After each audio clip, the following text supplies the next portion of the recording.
Baba ng ceiling, pero ang ganda naman. Sige, pakita nga natin yung ceiling kung mababa nga talaga.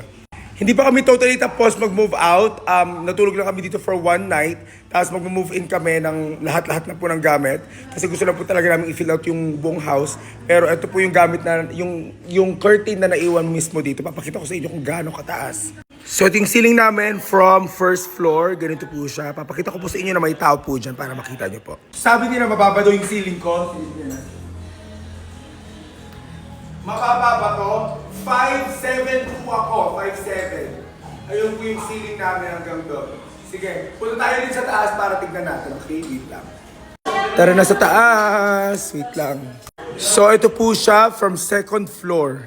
Ganyan po. Yan po siya. Malaki po yung couch na yan. Yung dalawang couch na yan, malaki po yan. Bagong order po at dumating po siya right on time din. So ganito siya kalaki. Yan po yung mga tao sa baba. Tatlo po sila dyan. Ayan. Yan po ang living room. So kung siguro yung bahay na itong nag-comment na to, siguro mansion, pang 4th floor po siguro yung level ng high ceiling na gusto niya. Kaya siguro malit lang nga po talaga yung sa akin.